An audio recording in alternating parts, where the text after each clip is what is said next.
Hello and welcome to Global Eye. The clock is ticking. The April 2nd deadline announced by US President Donald Trump to impose reciprocal tariffs on key trading partners, including India, is just a few days away.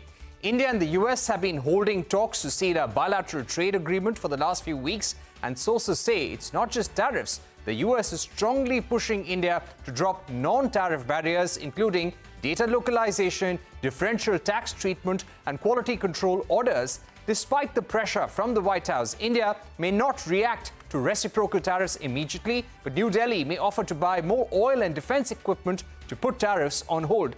Just to add some perspective, the US runs a trade deficit of over $40 billion against India.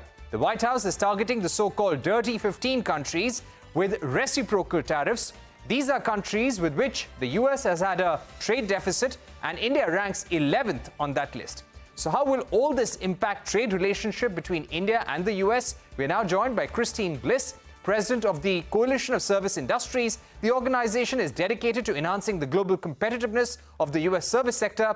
It is an industry body that represents major American companies like MasterCard, Disney, Visa, Amazon, Microsoft, Walmart, Google, and others. Ms. Bliss, thank you very much for joining us on the program.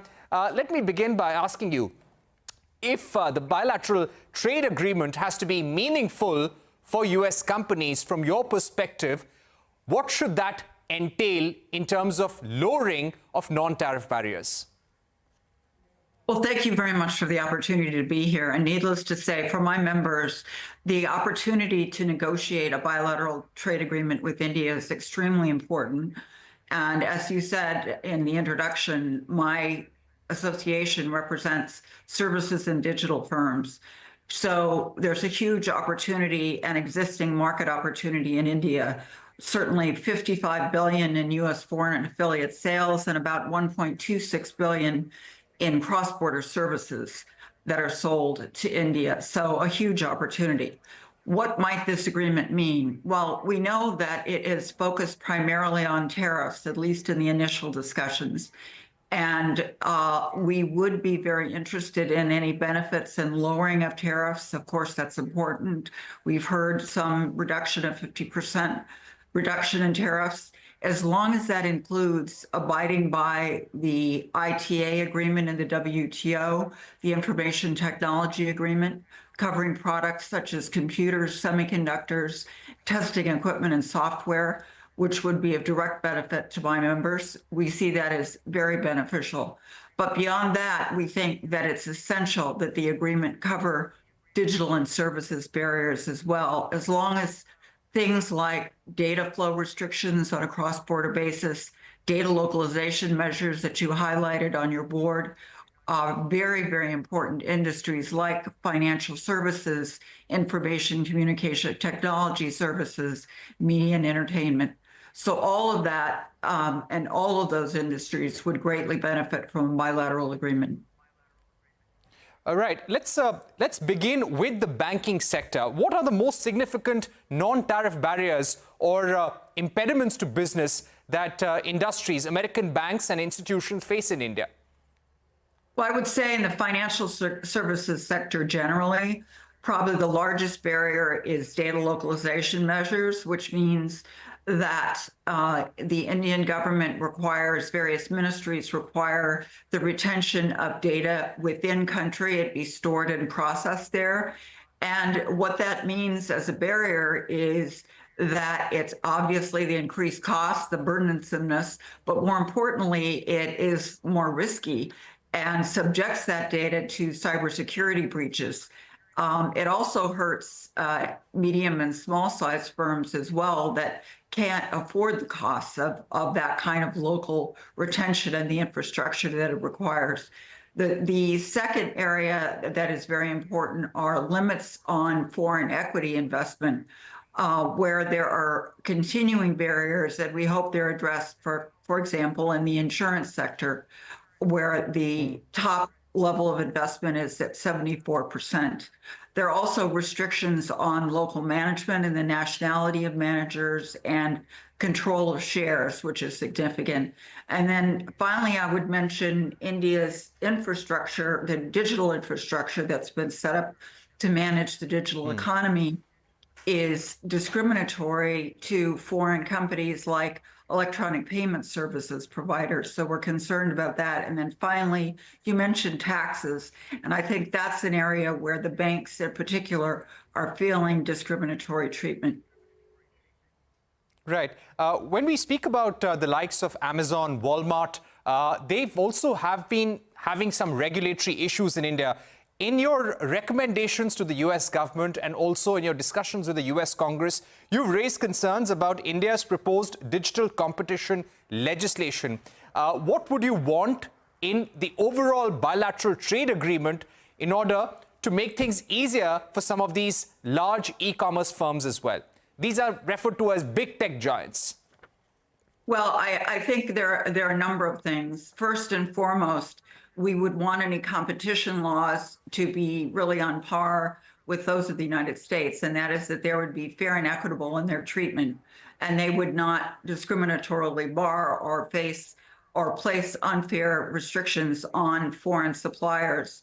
Secondly, I think they're very linked to treatment of online suppliers in terms, again, of things like data localization and a kind of burdens and restrictions that are put on them with respect, or could be put on them with respect to treatment of data.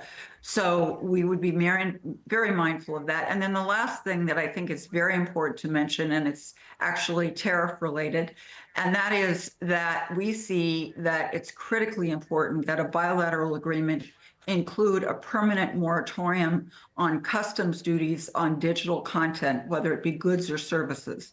And this is something that should be in the agreement itself. And we would also want India to pledge that it would no longer block it or try and oppose it in the World Trade Organization, since it's been renewed every year since its inception in 1998. Right. Now, in terms of reciprocal tariffs, Christine, do you feel that these reciprocal tariffs that President Trump is going to announce on the 2nd of April, he's referring to them as Liberation Day, is this going to really help the American industry?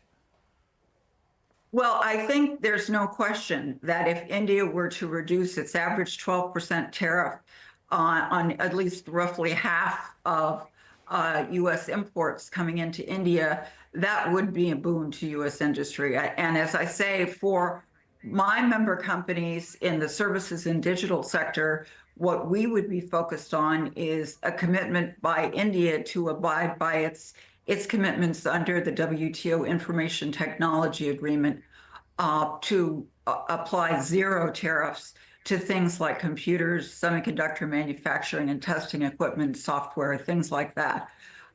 So I think that if we saw a benefit of that nature, it would be quite real. But again, we would want the agreement to go into non-tariff barriers as well. Right. What would be your recommendation in terms of average tariff rates to be brought down? We believe that the negotiations are on all across the board. Nothing is off the table. And US wants India to reduce the average tariffs from where it is currently. Would you want that, or would you want specific tariff reductions for specific product lines and sectors? Well, as I say, for my particular group of companies, and again, U.S. industry is very broad across manufacturing, agriculture, and so they obviously would have specific concerns in certain sectors of the Indian economy and the tariffs that are applied to imports. But for us, really, in the technology sector and those related to the supply of services, those kinds of goods that we rely on are ones where we'd want to see tariffs under the Information Technology Agreement. They're set at zero.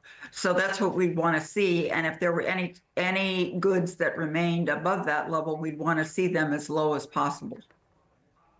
Right. And very quickly, any recommendations to the government, U.S. government, on the differential rate of taxation for American banks and certain U.S. companies? Well, I think for American banks, they want equitable treatment in terms of the way that they're taxed and in addition to the level of taxation. So they don't want to be discriminated against. So I guess that would be the strongest piece of advice or request that we would make of the Indian government in terms of what could be achieved under a comprehensive agreement with India. All right, Christine Bliss, thank you so much for joining us on the program with a very comprehensive view and a set of recommendations for the US government and India in order to make this bilateral trade agreement worth the while for both sides and the industries on both sides. We're going to take a short break here on Global Eye, but coming up on the other side, Prime Minister Modi is set to visit Thailand for BIMSTEC Summit next week. A special discussion with Indra Mani Pandey, Secretary General at BIMSTEC, when we return.